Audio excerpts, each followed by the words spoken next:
एक सनकी राजा हर रोज सुबह अपनी रानी को खड़ी कर उसकी नथ में से 100 तीर निकालता और पूछता, है कोई इस धरती पर मेरे जैसा और कोई भी वीर मर्द? रानी बेचारी कहती कि नहीं महाराज, आप जैसा वीर पुरुष और कोई नहीं। समय बीता। एक बार रानी की माँ रानी से मिलने आई। जब उसने रानी की हालत देखी तो उसकी आंखों में पानी आ गया। बोली, बेटी ये कैसी हालत बना रखी है, बिल्कुल सूखी लकड़ी के समान हो गई हो। तुम्हें कोई बीमारी है, कोई दुख दे रहा है, या फिर तुम्हें समय से रोटी नहीं मिल रही? आखिर बात क्या है? अब रानी कैसे अपनी माँ को अपना दुख बताती कि राजा हर रोज सुबह उसे खड़ी कर उसकी नथ में से 100 तीर निकालता है। हर तीर में उसका कलेजा बाहर आने को हो जाता है। अगर वो जरा सी भी हिली या राजा जरा सा भी चुका तो प्राण गए। पर जब माँ ने बार बार दबाव देकर रानी से पूछा तब रानी बोली, क्या बताऊं माँ, किसी चीज की कोई कमी नहीं, अन्न का भंडार भरा हुआ है, पीने को अच्छा पानी है। तो फिर बात क्या है बेटी? माँ ने इस बार जब रानी का हाथ पकड़ अत्यंत रुदन स्वर में पूछा तो रानी टूट गई और अपनी वेदना प्रकट करते हुए कहा, माँ तुम्हारे जमाई राजा मेरी नाक की नथ में से 100 तीर निकालते हैं, जिससे मेरा हृदय थर थर कांपता है। मेरी तरफ आता हुआ हर तीर मुझे अपनी जिंदगी का आखिरी तीर प्रतीत होता है। यही बात मुझे हर समय अंदर ही अंदर खाई जाती है कि आज तेरा आखिरी दिन है, आज तेरा आखिरी दिन है। बस माँ, इसी चिंता के कारण कुछ भी खाना पीना मेरे हलक से नीचे नहीं उतरता। रानी की माँ ने हैरान होते हुए कहा, ये तुम क्या कह रही हो बेटी, ये कब हुआ? रानी बोली, माँ ये मत पूछो कब हुआ, ये पूछो कब नहीं हुआ। राजा हर रोज सुबह मुझे खड़ी करके सबसे पहले मेरी नथ में से 100 तीर निकालते हैं, उसके बाद ही अपना दिन शुरू करते हैं। बोली, कुछ बोलते भी हैं? रानी बोली, हाँ माँ कहते हैं। है इस धरती पर मेरे जैसा कोई और मर्द? रानी की माँ कुछ सोचते हुए बोली, बेटी चिंता मत कर, कल वो जब ऐसा पूछे तो कह देना, दुनिया में मर्द बहुत, घर नहीं तो बाहर बहुत, घर से बाहर निकलो शेर को स्वा शेर बहुत। इतना कह रानी की माँ अपनी बेटी से विदाई ले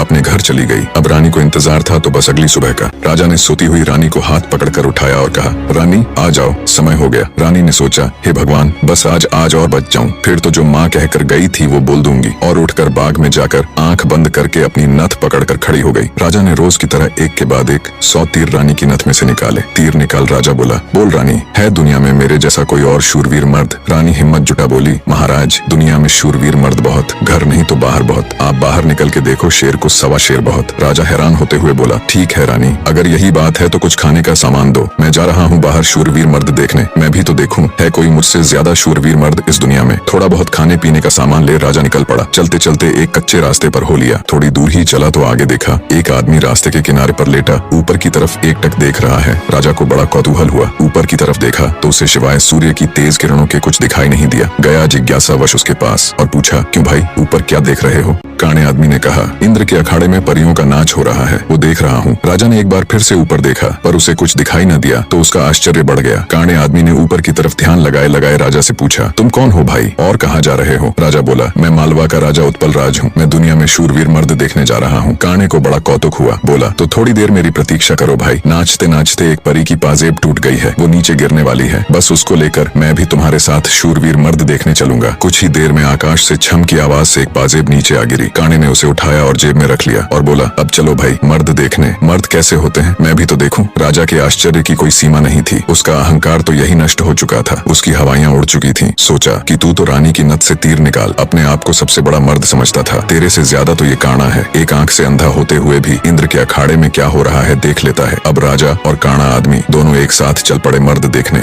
राजा और काणा आदमी अभी कुछ दूर ही चले थे। आगे एक नौजवान व्यक्ति धनुष बाण लिए किसी की प्रतीक्षा में बैठा था। राजा ने उससे भी पूछ लिया, क्यों भाई कैसे बैठे हो? व्यक्ति बोला, अपने दोस्त का इंतजार कर रहा हूँ। राजा बोला, कहाँ है तुम्हारा दोस्त? व्यक्ति बोला, मैंने 100 कोस पर तीर मारा है, उसे लेने के लिए गया है। इतना सुनना था कि राजा के पैरों नीचे से जमीन खिसक गई। कहानी को बीच में रोक आपकी जानकारी के लिए बता दूं, पुराने समय में दूरी मापने के लिए किलोमीटर या मीटर नहीं बल्कि तब के लोग कोसों के द्वारा ही दूरी को मापते थे। उस समय के एक कोस का मतलब आज के लगभग 3 किलोमीटर है। तो नौजवान व्यक्ति ने राजा और काणे आदमी से पूछा, तुम लोग कहाँ जा रहे हो? काणे ने कहा, मर्द देखने। उत्सुकतावश नौजवान ने कहा, तो भाई हम भी चलेंगे तुम्हारे साथ मर्द देखने, बस थोड़ा इंतजार करो, मेरा दोस्त अभी मेरा तीर लेकर आता ही होगा। राजा बोला, 100 कोस से आज ही थोड़े ना आ जाएगा, उसे तो कई दिन लगेंगे। नौजवान ने मुस्कुराते हुए कहा, नहीं मान्यवर, उसे 100 कोस से जाने और आने में सिर्फ 1 घंटा लगता है। थोड़ी ही देर में एक लंगड़ा व्यक्ति नौजवान के द्वारा छोड़ा हुआ तीर हाथ में लेकर आता है। अब राजा को काटो तो खून नहीं। रानी की नथ में से तीर निकाल खुद को मर्द सूरमा समझने वाले राजा को अब एक से एक बड़े सूरमा टकरा रहे थे। वो जिस बिल में हाथ डाल रहा था वहीं से सांप फुफकारते हुए निकल रहे थे। एक काणा आदमी जो एक आंख ना होते हुए भी इंद्र के अखाड़े में परियों का नाच देख रहा है। एक युवा पराक्रमी नौजवान 100 कोस तक तीर मार रहा है। एक अपाहिज लंगड़ा आदमी 100 कोस की दूरी सिर्फ 1 घंटे में नाप देता है। बोझिल कदमों के साथ राजा अब उन तीनों के साथ आगे चल पड़ता है। चलते चलते वे एक नगर में पहुंचे जहाँ एक राजा की लड़की का स्वयंवर चल रहा था। था। स्वयंवर की शर्त थी कि जो व्यक्ति 50 कोस से 2 घंटे में हंसता पान बोल सुपारी ला देगा, उसी के साथ रानी का विवाह कर दिया जाएगा। चारों में से लंगड़ा ही इस काबिल था जो कोसों की दूरी मिनटों के हिसाब से तय कर सकता था। अंततः चारों की सलाह पर लंगड़ा व्यक्ति स्वयंवर की शर्त पूरी करने के लिए तैयार हो गया और शर्त अनुसार हंसता पान बोल सुपारी लाने के लिए चल पड़ा।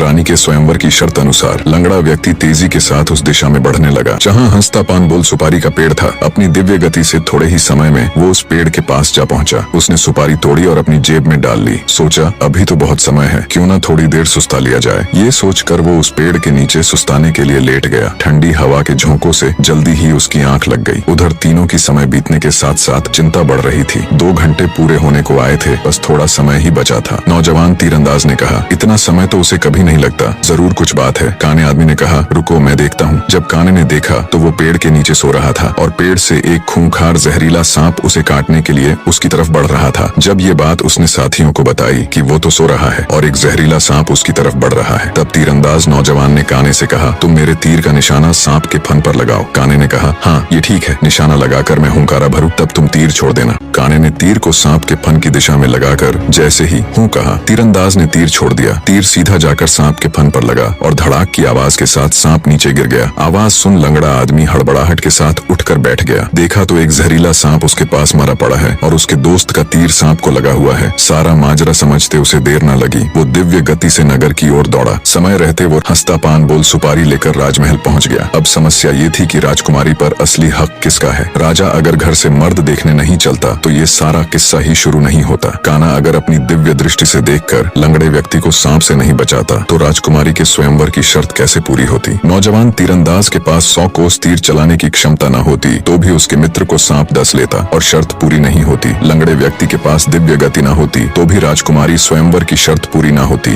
राजकुमारी का पति कौन होगा? जब इसके ऊपर उनमें आपस में सलाह मशवरा हुआ तो राजा को ही चुना गया, क्योंकि ये सारी कहानी ही उससे शुरू हुई थी। पर राजा ने अपनी सारी बीती बात बता कहा, मैं पहले से ही शादीशुदा हूँ, इसलिए मैं राजकुमारी से शादी करूँ, इसका सवाल ही पैदा नहीं होता। मैं तो तुम सबका शुक्रगुजार हूँ मेरा खोखला वहम तोड़ने के लिए। काने ने कहा, मैं तो इंद्र के अखाड़े में अपनी परियों के साथ ही खुश हूँ और वैसे भी मेरे दिन अब उस ऊपर वाले को याद करने के हैं। बारी आई युवा तीरंदाज की। उसने अपने मित्र से कहा, मित्र, राजकुमारी के साथ तुम्हारा विवाह होना चाहिए, क्योंकि तुमने ही स्वयंवर की शर्त का सीधा पालन किया और राजमहल में शर्त अनुसार हंसता पान बोल सुपारी लेकर आए। इसलिए शर्त के दृष्टिकोण से देखें तो राजकुमारी पर तुम्हारा ही हक बनता है। तीरंदाज की बात सबको सही लगी और सबने सहर्ष सहमति जताई। लंगड़े व्यक्ति के साथ राजकुमारी का विवाह हो जाता है। सभी बहुत खुश थे। राजा सभी को अपने राज्य आने का निमंत्रण दे खुशी खुशी उनसे विदा लेते हैं। अपने मन में वो अब कभी रानी के साथ दुर्व्यवहार न करने की शपथ लेते हैं।